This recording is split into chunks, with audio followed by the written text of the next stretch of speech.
이번 한 주간도 많은 일들이 있었고 또 우리 이명수 선생님 기도처럼 시간 가운데 우리가 인내하고 참고 또 하나님과 만나는 귀한 시간들을 가지려고 노력하는 일들을 해오면서 우리가 이번 사순절 기간을 함께 보내고 있습니다. 우리의 인생은 여러 가지 많은 선택으로 차여 있습니다.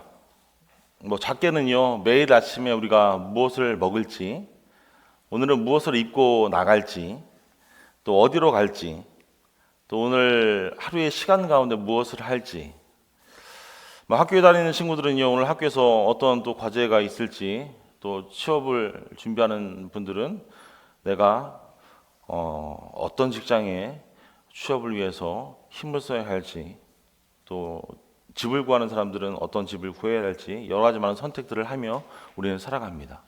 한 주간의 삶을 돌아보면서 우리는 사순절의 기간이지만 똑같이 1년의 이런 생각들을 선택을 하며 한 주간을 보냈습니다.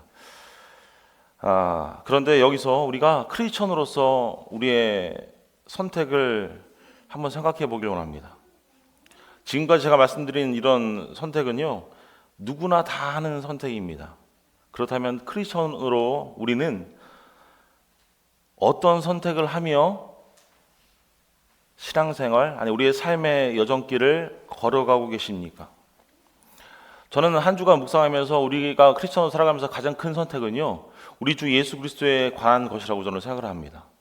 특별히 사순절 기간이니까 더욱더 예수 그리스도의 그 십자가의 복음, 또 하나님의 위대한 사랑에 대해서 우리가 묵상하고 더 깊이 말씀을 상고하지만, 우리가 크리스천으로 살아가면서 이 사순절 기간만이 아니라 내가 크리스천이라면 우리가 꼭 선택하고 붙잡고 절대로 놓지 않고 묵상해야 할 부분이 바로 십자가와 주 예수 그리스도에 관한 부분이 아닐까 생각을 합니다. 그래서 오늘 우리가 읽은 본문은요, 우리가 크리스천으로서, 기독교인으로서 신앙의 핵심을 우리에게 보여줍니다. 우리가 신앙인으로서 지금까지 우리가 지켜왔고, 거쳐왔고 앞으로 또 거쳐야 할 길을 우리에게 보여주는 말씀. 우리가 매일 외우는 말씀이잖아요. 요한복음 3장 16절. 하나님이 세상을 이처럼 살아가서 독생자를 주셨으니 이는 그를 믿는 자마다 멸망치 않고 영생을 얻게 하려 하심이라. 저는 예전 개역 한글 성경으로 외워서 계속 시수합니다. 하지만 이는 누구든지 그를 믿는 자마다 멸망치 않고 영생을 얻게 하려 하심이라. 제가 저희 아이들이 어렸을 때에 미국 교회 그 웨니스데이 처치를 매주 보냈습니다. 그래서 6학년 때까지 매주 보내고 유절도 외워서 상도 받고 그랬는데, 교회에서 한 3학년 때까지 계속적으로 외우게 하는 말씀이 이 말씀입니다. 말을 이제 하는 5살 때부터 계속 외워요. 5살, 6살, 7살, 8살, 9살까지 계속 이 말씀을 외우는 겁니다. 생각해보니까 저도 어렸을 때 주일학교 때 그렇게 외웠던 것 같아요. 그래서 왜 이 말씀을 외웠을까? 왜 이 말씀을 아이들에게 그렇게 가르쳐 줄까? 생각해보면 어른이 된 우리는, 신앙이 어떻게 보면 조금 더 성숙함을 가진 우리는 생각할 수 있습니다. 이 말씀이 복음의 핵심입니다. 우리가 기독교로 교회에 나올 수 있고요, 우리가 하나님을 섬길 수 있고요, 십자가의 예수님을 바라볼 수 있는 이유가 바로 이 말씀 가운데 저는 나와 있다고 생각을 합니다.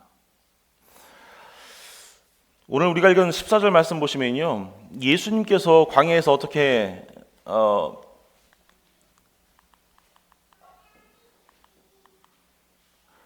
모세가 광야에서 뱀을 든 것 같이 인자도 들려야 하리니, 예수님께서 광야에서 어떻게 이 뱀과 같이, 불뱀과 같이 자신을 소개하셨는지를 우리가 말씀을 통하여 볼 수가 있습니다. 오늘 요한복음 3장 14절의 말씀은요, 민수기 21장 4절로 9절에 나오는 이야기입니다. 광야의 사람들은 그들의 죄로 인해서 죽어가고 있었습니다. 그들은 이 땅 가운데 살 자격이 없었습니다. 왜냐하면 하나님께서 그들에게 베푸신 크신 선하심을, 사랑하심을 그들이 반역했기 때문이에요. 우리가 잘 알고 있죠. 하나님께서 애굽의 파라오의 손에서 건지셔서 이제 가나안 땅으로 이끌어 가심에도 불구하고 하나님의 은혜로운 신실하심에도 불구하고 40년 동안 불평과 불만의 역사를 보여주었던 그 이스라엘, 그 애굽의 군대에서 이끌어낸 그 하나님을 믿지 못하고 척박한 사막에서 물을 내리시고 그 뜨거움에서 구름 기둥으로 그 뜨거움을 가리신 하나님, 매일 아침 만나와 메추라기 음식을 제공하신 하나님, 그런 하나님의 풍성하신 그런 사랑에도 불구하고 그들은 자신의 형편에 대해서 원망했습니다. 우리가 너무 잘 알고 있는 말씀이잖아요. 그래서 그들은 하나님께서 그들에게 그들이 지은 죄에 대한 심판으로 이렇게 치명적인 불뱀을 그들에게 허락하셨습니다. 그래서 불뱀에 물린 자들은 어떻게 됩니까? 죽게 되는 거예요. 저는 민수기의 말씀을 보면서 그런 생각을 합니다. 우리는 우리의 상황에 대해서 어떻게 생각하십니까?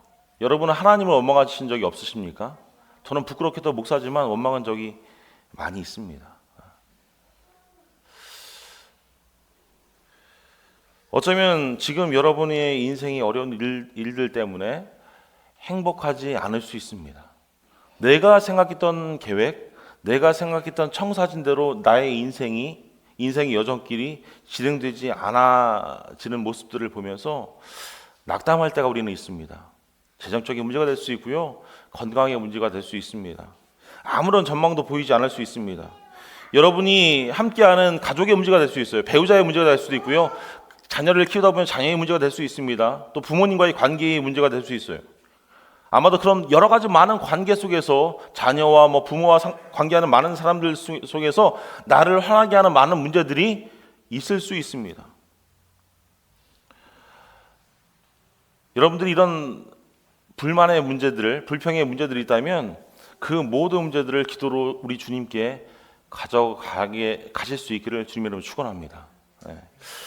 몇 주 전에 우리가 보았던 것처럼 시편 기자처럼 우리도 기도하면서 하나님께 대해서 불평할 수 있습니다. 하나님, 왜 원수들이 잘 되고 나는 열심히 헌신하는 것 같아 왜 안 됩니까? 불평하는 거 할 수 있어요. 저는 할 수 있다고 생각합니다. 시편 기자가 한 것처럼 우리도 기도하면서 하나님께 불평할 수 있습니다. 그러나 우리가 기도하면서요, 놓치지 말아야 할 것은요, 우리 주님의 선하심을 인정하고 그분께 감사하며 그분의 주권에 복종해야 하는 것을 잃어서는 안 됩니다. 우리가 불만을 가질 수 있어요. 불평할 수 있어요. 우리 인간은 부족하기 때문에 불만을 가질 수 있지만 그 하나님을 원망하면서 하나님을 깎아내려서는 안 됩니다. 그렇지 못하고 우리가 불평할 때에 하나님을 거역하고 우리 스스로 모든 일들을 책임지길 원한다면 그 순간 우리의 불평은 뭐가 됩니까? 죄가 되는 겁니다. 내가 하나님께 기도하면서 하나님 좀 들어주셔야 되는데 왜 저를 힘들게 하십니까? 라고 기도하는 것까지 괜찮아요. 하지만 하나님을 의심하는 것은 죄가 된다는 것입니다. 우리가 하나님을 원망하는 것들, 다른 사람들을 사랑하지 않는 것들, 그리고 우리 안에 있는 어떤 교만과 욕심과 정욕과 탐욕과 이기심, 이 모든 것들은 다 하나님께 죄를 짓는 것입니다. 바울이 주장하는 것처럼 로마서 3장 10절에 의인은 없나니 하나도 없다라고 말씀합니다. 바울조차도 이렇게 이야기하는 거예요. 우리가 성경의 모델로 삼고 믿음의 선배의 모델로 삼고 있는 바울조차도 의인은 하나도 없다라고 기록하고 있습니다. 그리고 죄의 삭은 사망이라고 우리에게 말씀합니다. 오늘 우리가 읽진 않았지만 오늘 우리가 읽은 요한복음 3장 14절 앞에 보면요, 1절로부터 니고데모와 예수님의 이야기가 나옵니다. 니고데모는 선하고 종교적으로 열성적인 사람이었습니다. 하지만 그 열심히 있는 사람도 죄와 죽음의 저주 아래 있었습니다. 그리고 그것을 알고 예수님께 나와 이야기하는 거예요.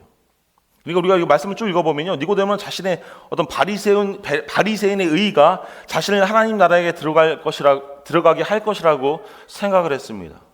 바리새인의 의란 이겁니다. 바리새인들이 율법을 잘 준수함으로 인해서 스스로 성취했다고 생각하는 의의예요.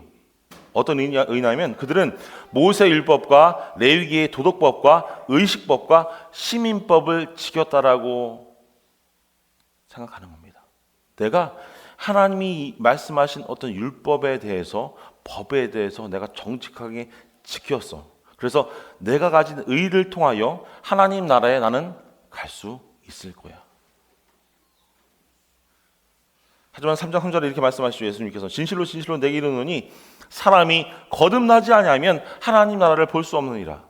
너희가 거듭나지 아니하면 천국에 갈 수 없어라고 말씀합니다. 왜 니고데모와 같이 선하고 종교적인 사람에게 거듭남이 필요한 이유가 무엇입니까? 왜요? 그가 가진 어떤 선행이 하나님의 양국에 들어가기에 충분했습니까? 아니에요. 충분하지 못했기 때문에 예수님께서 이렇게 말씀하신 겁니다. 그래? 네가 이 땅 살면서 여러 가지 많은 착한 일들 했지. 좋은 일을 했어. 다른 사람도 구제하고 돕고 선한 일을 많이 했어. 하지만 너에게 딱 하나 모자란 것이 있는데 너는 죄인이야. 너는 죄인이야. 그래서 너에게는 구세주가 필요해. 그에게는 새로운 것이 필요했습니다. 그의 선행은요, 오늘 우리가 읽은 14절의 말씀처럼, 민수기의 말씀처럼 불뱀에 물린 죄를 치료할 수 없었습니다. 사랑하는 여러분, 뱀에 물린 사람들은요, 자신을 구하기 위해 아무것도 할 수 없었습니다. 그들은 그냥 죽음 가운데 죽음을 이제 기다리면서 덜덜덜 떨을 수밖에 없었어요. 하나님께서는 그들이 고침을 받을 수 있는 길을 만들어야만 했습니다. 그렇지 않으면 모두가 어떻게 돼요? 다 죽을 수밖에 없었어요. 그래서 그들이 자신들의 죄를 고백하고 모세에게 이렇게 얘기합니다. 하나님께 중재해 주셔서 나를 위해 기도해 주셔서 우리가 살아날 수 있는 방법을, 하나님께서 원하시는 그 치료법을 우리에게 가르쳐 주세요 라고 모세를 찾아갑니다. 그러자 하나님께서 이상한 치료법을 그들에게 주시죠. 어떤 치료법입니까? 장대에 노뱀을 매달아서 그것을 보는 자마다 살리라. 불뱀에 물렸지만 저기 장대 위에 노뱀을 만들어 놓고 그것을 보기만 하면 살아날 거야. 죽지 않을 거야 라고 하나님께서 말씀하십니다. 사랑하는 여러분, 우리도 마찬가지입니다. 우리도 모두 죄로 인해서 영원한 사망의 심판 아래 있습니다. 어떠한 인간적인 치료법도 소용이 없습니다. 여러분들이 가장 사랑하는 친구들, 여러분들이 가장 사랑하는 가족들을 전도하다 보면요, 무신론자들은 그런 질문을 합니다. 나는 아무런 죄도 짓지 않는데, 나는 다른 사람들에게 해코지하지 않는데, 나는 선행을 베푸는데, 바리새인들이 했던 이야기처럼, 이 니고데모가 했던 이야기처럼 똑같이 이야기합니다. 하지만 우리는 알고 있습니다. 어떤 치료법도 우리의 죄를, 우리 인간적인 죄를 우리 인간적인 노력으로는 절대로 지울 수 없고요, 치료할 수 없습니다. 그래서 하나님께서는 은혜롭게 우리에게 구원의 길을 열어주셨습니다. 이 모든 것은 죄로 죽어가는 우리 사람들을 구원하기 위해 그리스도께서 십자가에 달리신 귀한 사건을, 독생자 예수 그리스도를 이 땅 가운데 보내주시는 사건을 우리에게 보여주신 겁니다. 하나님은 자신의 아들을 광야에서 들러올린 그 노뱀과 같이 이 땅 가운데 보내셨습니다. 그래서 우리에게는 무엇이 필요합니까? 믿음으로 그 노뱀을 바라보기만 하면 되는 거예요. 내가 그 불뱀에 몇 번을 물렸는지, 내가 얼만큼 감염이 됐는지, 내가 얼만큼 죽을 상황인지, 그것이 중요한 것이 아니라 내가 어떤 상황에 있던 간에 하나님께서 만드신 그 노뱀을 바라보는 것이 중요한 것입니다. 예수님을 이 땅 가운데 보내신 이유가 바로 그거예요. 사도 요한은 하나님께서 우리와 같은 죄 많은 피조물을 위해 행하신 일을 하나님께서 우리에게 행하신 일들을 이렇게 설명합니다. 우리를 대신하여 하나님께서 자기 신의 가장 아끼는 독생자 예수 그리스도를 이 땅 가운데 보내셨다라고 말씀하고 있어요. 그래서 우리가 읽은 오늘 본문의 이야기는요, 복음의 역사상 가장 위대한 사랑의 이야기입니다. 요한복음 3장 16절의 말씀이에요. 하나님이 세상을 이처럼 사랑하사 독생자를 주셨으니 이는 그를 믿는 자마다 멸망하지 않고 영생을 얻게 하려 하심이니라. 우리가 이 말씀을 보시면서 이 말씀에서 오늘 하나님께서 우리에게 보여주시는 어떤 사랑의 특징들을 하나하나 찾기를 원합니다. 그래서 첫 번째 우리가 함께 볼 것은요, 요한은 하나님의 사랑의 위대함을 우리에게 보여줍니다. 하나님은 무엇을 사랑하십니까? 세상을 사랑하십니다. 하나님의 사랑은 측량할 수 없습니다.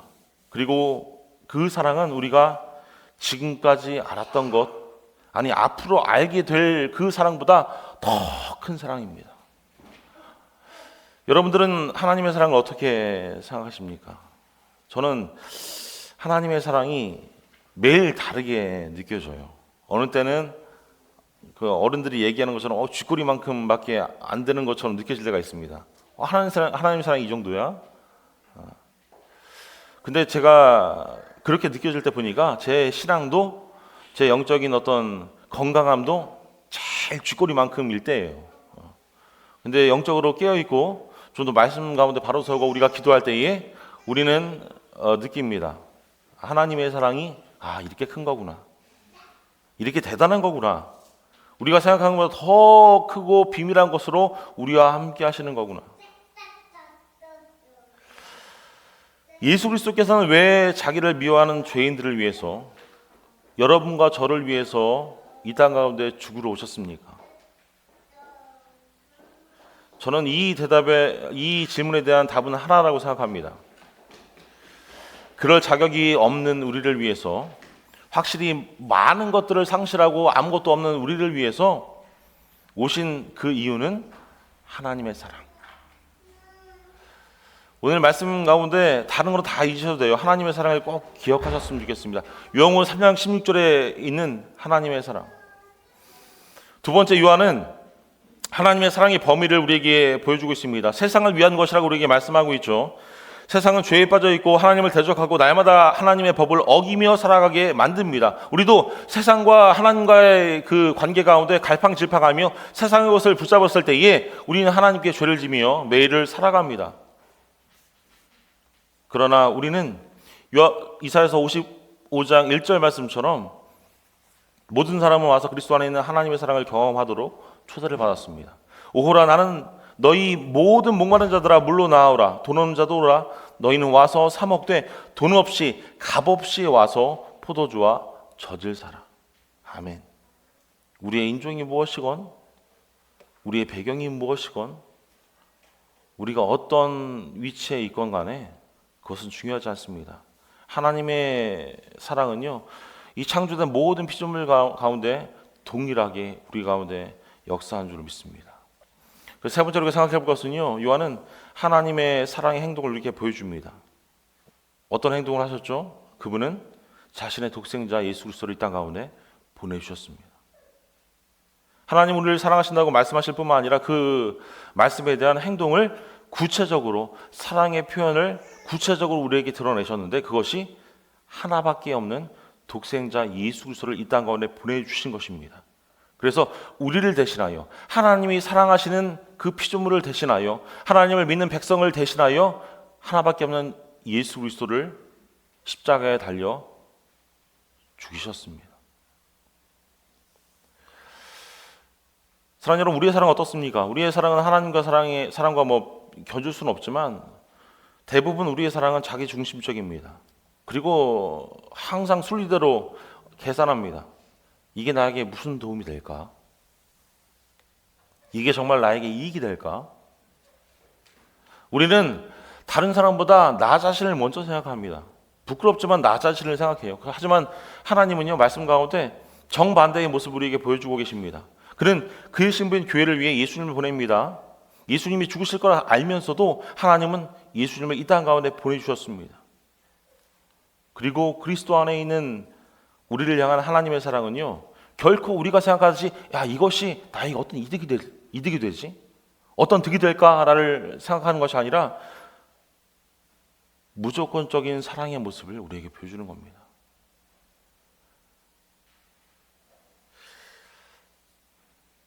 하나님의 크신 사랑 때문에 그분이 우리를 위해 무엇을 하실지를, 또 무엇을 하신지를 우리는 말씀을 통하여 볼 수가 있는 거예요.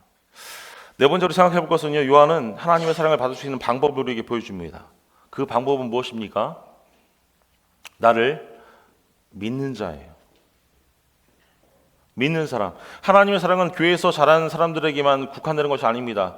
우리가 미국 땅에 살고 있어서 예수를 믿기가 쉽죠. 우리가 북한이나 중국에 있었다라면 예수님을 믿기가 쉽지 않았을 겁니다. 제가 중국에 선교를 가셨던 선교사님을 한 10년 전에 만난 적이 있습니다. 미국에 잠깐 오셔서 만난 적이 있는데 죽을 위기에서 도망쳐 나오신 선교사님이에요. 지금은 LA에서 교회를 하시는 목사님이 되셨습니다. 그분들의 이야기를 들어보니까 우리가 알고 있는 그 지하에서 예배를 드리는 그런 중국인들의 모습이 정말 목숨을 걸고 지하에서 예배를 드린다는 거예요. 목숨을 걸고 성경을 필사를 해서 성경을 외운다는 겁니다. 목숨을 걸고 예배를 드리고 목숨을 걸고 모임을 하고 목숨을 걸며 예수를 증거한다고 이야기하는 겁니다. 저는 그분들의 그 선교사님의 이야기를 들으면서 이게 정말 믿는 거구나. 부끄럽게 미국 땅에서 우리가 목회하고 제가 목회하고 우리가 예배드리잖아요. 저는 우리의 신앙이 너무 쉽다고 생각합니다. 여러분은 정말 그 중국인들이 북한 사람들이 목숨을 걸고 예수를 믿는 그 열심을 가지고 여러분들은 신앙생활 하십니까?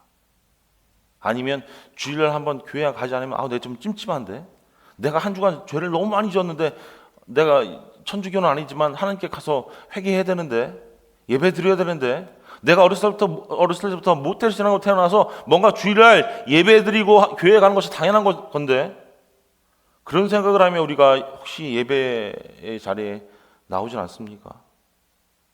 저도 마찬가지죠. 목사인데 주일날 가서 설교하는 것이 당연한데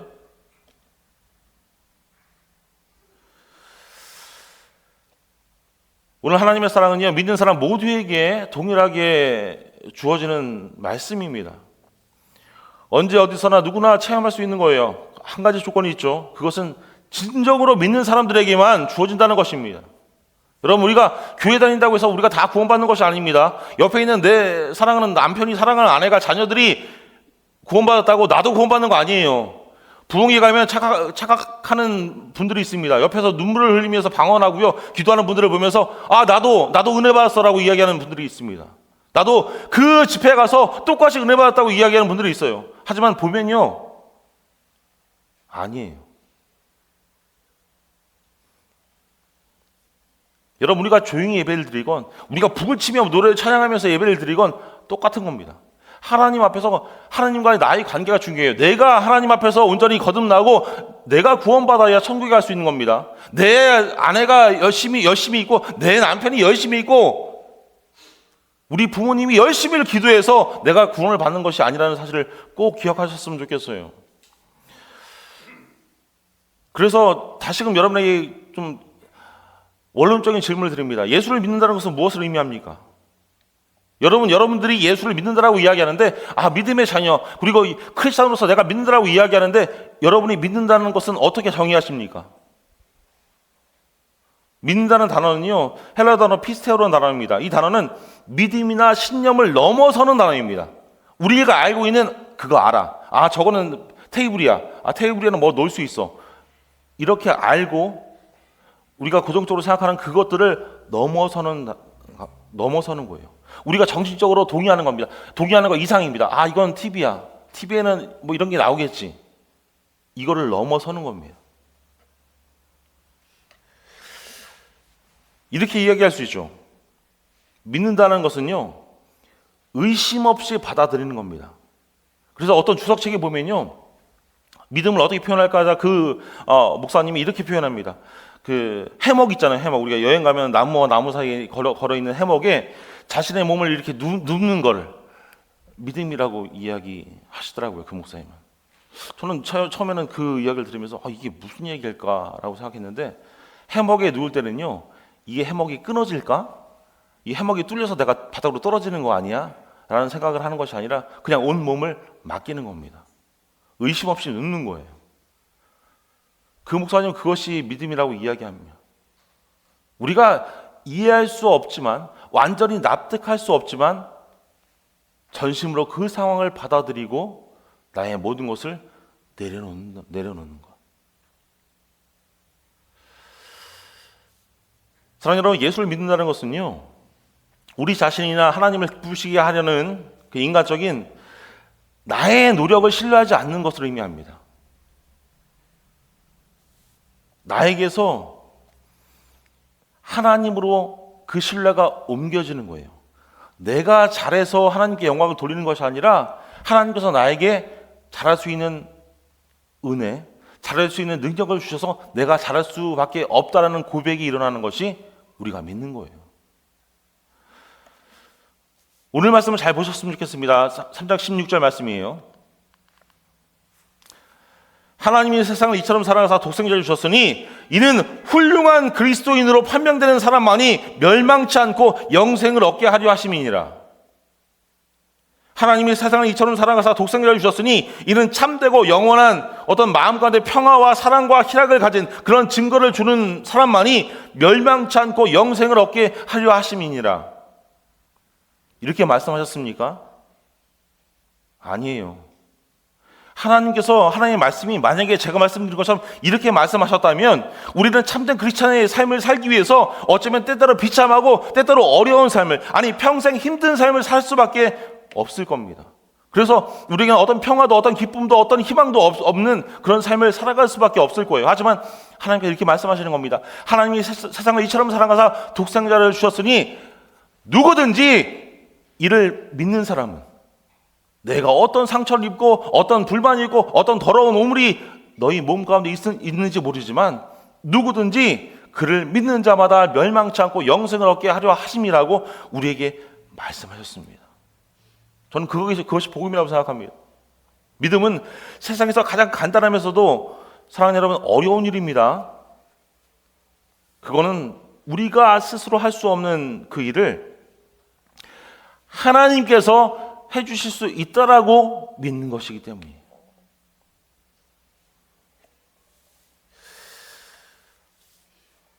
다시금 우리의 삶으로 돌아와서 니고데모와 우리와 같은 점은 무엇입니까? 우리는 우리 자신을 잠깐만 하나님께 증명하길 원합니다. 그리고 그것이 우리 인간이 가진 본성으로 생각해요.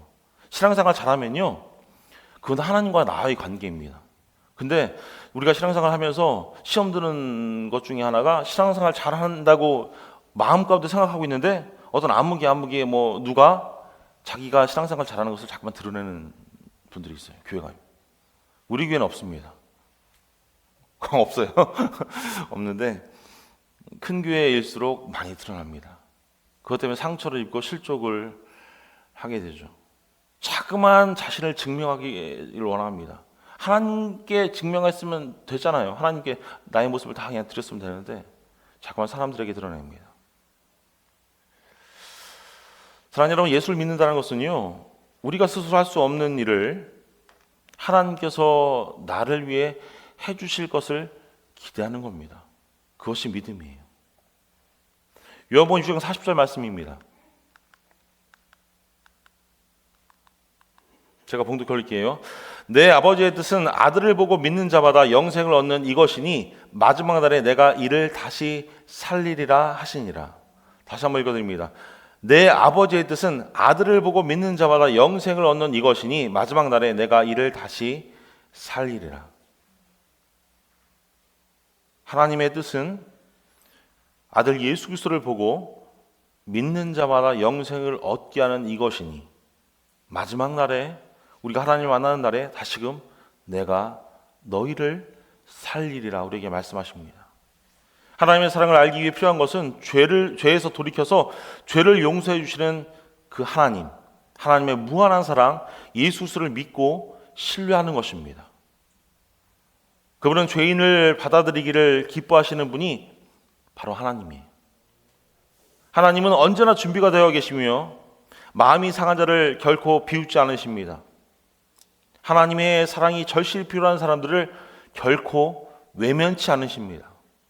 하나님께서는 언제나 우리가 그분의 사랑을 받기보다 하나님께서 우리에게 하나님께서 원하시는 그 크신 사랑을 보여줄 준비를 하신 분이 우리가 믿고 있고 우리가 믿어야 할 하나님인 줄로 믿습니다. 우리가 말씀을 보면서 제가 설교를 이렇게 하면 우리 마음 가운데 그런 마음이 드실 수 있어요. 아, 정말 이게 나를 위한 걸까? 우리는 이런 생각을 할 수 있습니다. 나에게 베드로와 같은 반석 같은 믿음이 있었다면 하나님께서 나를 사랑하셔서 나를 위해 그의 아들을 보내주셨다는 것을 내가 믿을 수 있을 텐데, 나에게 사도 바울처럼 열심을 허락하시고 어떤 말씀에 대한 이해와 통찰력을 나에게 주셨다면 하나님께서 나를 사랑하셔서 아들 예수 그리스도를 독생자로 이 땅 가운데 보내주신 그 사건을 내가 믿을 수 있었을 텐데. 그런데 문제는 무엇입니까? 나를 사랑하시고 나를 위해 그의 아들을 보내셨다는 것을 우리는 믿기가 어렵다는 겁니다. 왜냐하면 성경에 있는 베드로처럼 바울처럼 우리의 신앙의 성숙이 되지 못했다라고 우리가 생각하기 때문이에요. 나의 믿음은 흔들리고 있습니다. 매 몇십 년 신앙생활을 한 것 같은데 여전히 갈팡질팡합니다. 난 구원 받았는지 안 받았는지 확신이 없습니다.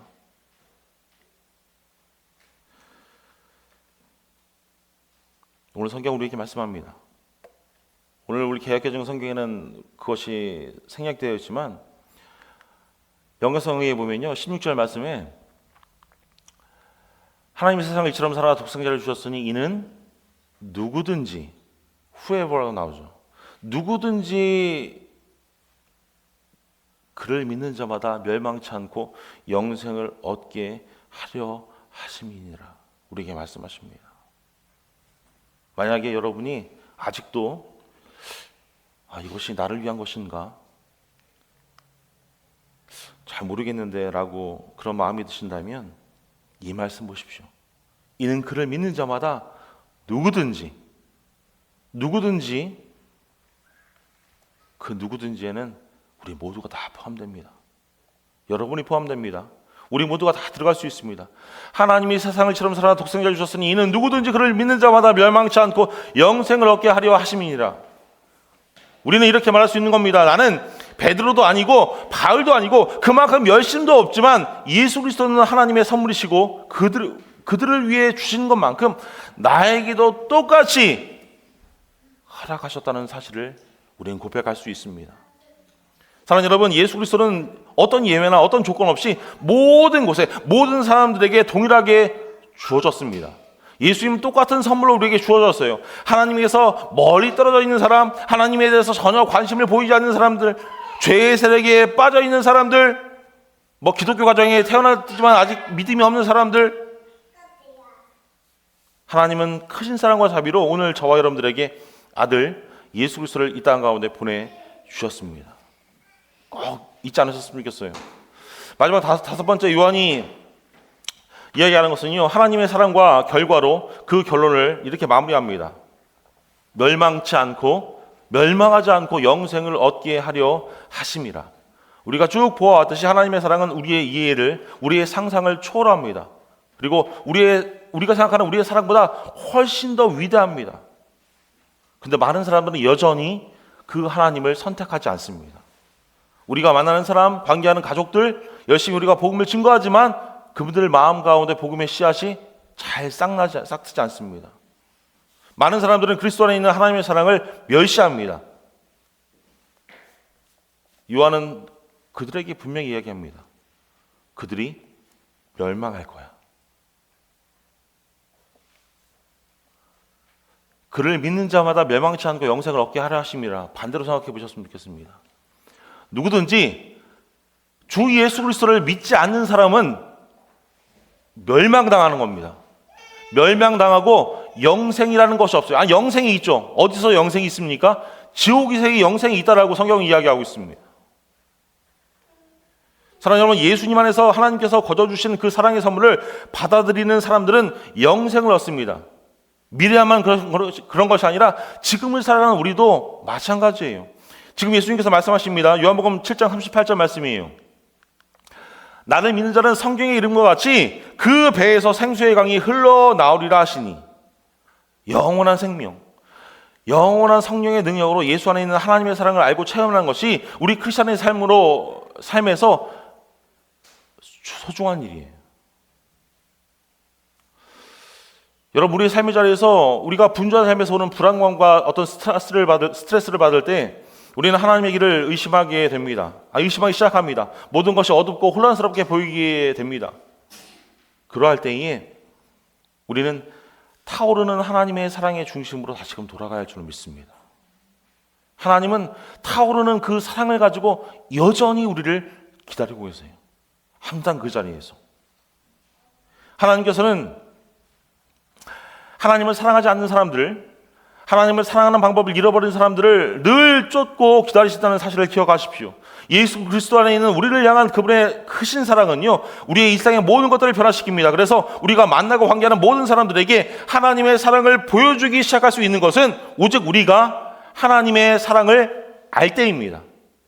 우리가 하나님의 사랑을 믿을 때예요. 우리가 하나님의 사랑을 알고 우리가 하나님의 사랑을 믿을 때에 우리가 하나님의 사랑을 보여줄 수 있는 겁니다. 내가 알지 못하는데 어떻게 그것을 보여줄 수 있겠어요? 내가 하나님을 믿지 못하는데 내가 나의 자녀들에게 어떻게 하나님을 증거할 수 있겠습니까? 내가 예수 그리스도의 십자가의 복음을 믿지 못하는데 나의 자녀들에게 어떻게 그 십자가의 복음을 증거할 수 있겠습니까? 아들을 이 땅 가운데 보내신 목적은요, 오늘 성경은 말씀합니다. 죄인들을 정죄하려는 것이 아니라 세상을 구원하기 위해, 세상이 구원받기 위해 이 땅 가운데 예수 그리스도를 보내주셨다라고 성경은 말씀하고 있습니다. 예수님은 세상을 죽이러 오신 것이 아니라 세상을 고치시러, 세상을 회심시키러 이 땅 가운데 오셨어요. 미국에서 매년 예방 가능한 질병으로 사망하는 사람들이 10만 명이 넘는다고 합니다. 치료법이 있는데 어떤 이유로든 그 사람들은요, 어떤 질병에 대해서 백신이나 약을 먹는 것을 거부한다고 합니다. 그래서 약을 먹기만 하면, 주사를 맞기만 하면 살 수 있음에도 불구하고 10만 명이 넘는 사람들이 그 모든 것들을 부인하고 믿지 않아서 그냥 죽는다고 이야기해요. 우리가 기독교인으로서, 크리스천으로 생각해 볼 때 더 비극적인 것은요, 매년 치료받지 못한 채 죽는 가장 큰 질병은 무엇입니까? 죄라는 거예요. 죄라는 영적인 질병을 가지고 지금도 많은 사람들이 죽어갑니다. 예수 그리스도를 모른 채, 천국을 모른 채, 복음을 모른 채 그냥 죄라는 질병 가운데 죽어갑니다. 왜요? 믿지 않기 때문에. 사랑하는 우리는 죄로 인해서 뱀에게 물렸습니다. 오직 예수님만이 뱀에게 물렸을 때 필요한 그런 회복제, 약을 우리에게 주실 수 있는 분이에요. 그래서 예수 그리스도를 우리가 믿어야 하는 줄로 믿습니다. 오늘 우리가 읽은 18절부터 21절까지 말씀은요, 그 예수 그리스도를 거부하는 자들과 예수 그리스도를 믿는 자들에 대한 말씀이 쭉 나옵니다. 예수님에 대한 반응은요, 두 가지 반응이 있습니다. 하나는 믿음, 또 하나는 불신입니다. 그리고 그 반응이 이끄는 운명은 무엇입니까?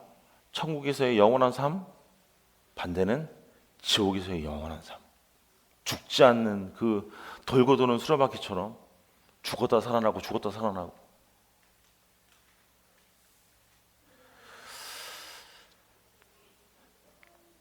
(20절) 21절 우리가 말씀합니다. 그렇다면 너희가 구원받은 백성이라면 어떻게 살아야 하는지. 죄인은 어둠 속에서 살 뿐만 아니라 어둠을 사랑하고 그들의 죄가 드러나 용서받을 수 있는 빛 가운데 나오기를 거부한다라고 성경을 말씀합니다. 이것이 정죄입니다. 사람들은 빛보다 어둠을 더 사랑했습니다. 왜 사람들이 빛을 싫어합니까? 그것은 내가 어디에 있고 내가 무엇인지가 다 드러나기 때문이에요. 오늘 3장 20절 말씀이에요. 악을 행하는 자마다 빛을 미워하여 빛으로 오지 아니하나니 이는 그 행위가 드러날까 함이요. 어둠을 좋아한다는 의미는 무엇입니까? 잘 아시죠? 제가 말씀드리지 않아도 그것은 우리 마음 가운데 있는 어떤 탐욕스러운 것, 욕심, 음란한 것, 우리 마음 가운데 차곡차곡 숨겨둔 더러운 것들, 어둡고 구석에 숨겨둔 우리 가진 거짓말들, 그리고 우리가 여지껏 꾹꾹 참고 눌러놓았던 끓어오르는 분노들. 사랑하는 여러분, 어둠은요 항상 모든 사람에게 악에 대해서 둔감하게 만듭니다. 어둠 가운데 우리가 있으면요, 우리가 악한지 우리가 선한지 우리가 무엇을 하는지 알 수가 없는 거예요. 하지만 3장 21절에 우리가 말씀합니다. 진리를 따르는 자는 빛으로 오나니 이는 그 행위가 하나님 안에서 행한 것임을 나타내려 함이라 하시니라. 우리가 빛 가운데 나아 있을 때에 우리의 모든 것들은 하나님 안에서 다 드러납니다. 말씀 나누 듣도록 하겠습니다. 사랑하는 여러분, 오늘 요한복음 3장 16절, 하나님께서 세상을 이처럼 사랑하사 독생자를 주셨으니 이는 그를 믿는 자마다 멸망하지 않고 영생을 얻게 하려 하심이라. 하나님은 우리에게 독생자 예수 그리스도를 이 땅 가운데 보내주셨습니다. 예수님은 선물이십니다. 선물에 대한 일반적인 반응은 어떻게 해야 합니까? 우리가 어떤 반응을 해야 돼요? 우리가 그것에 대해서 비용을 지불해야 합니까? 우리가 그 선물을 위해서 일해야 합니까? 우리가 그 선물을 받기 위해서 구걸해야 합니까? 아니에요. 그것이 내 것이라고 받아들이면 되는 겁니다. 선물은 그런 거예요. 오늘 예수님은 너는 내 것이 될 거야? 우리에게 오늘 물으십니다. 하나님은 저와 여러분들에게 오늘 물으십니다. 얘들아, 너희가 내 것이 될 거야? 피 흘리고 맞으시고 십자가를 지신 예수님께서 우리에게 하시는 말씀, 너 오늘 내 것이 될 거야? 이 제안을 여러분들은 받아들이십니까? 우리들의 삶 가운데 늘 아멘으로 고백하시고 나는 하나님의 거야, 믿음으로 고백하시고 나는 하나님의 모든 것들을 맡길 수 있어 고백할 수 있는 우리 사랑하는 쪽을 다 될 수 있기를 주님 이름으로 축원합니다. 기도하겠습니다.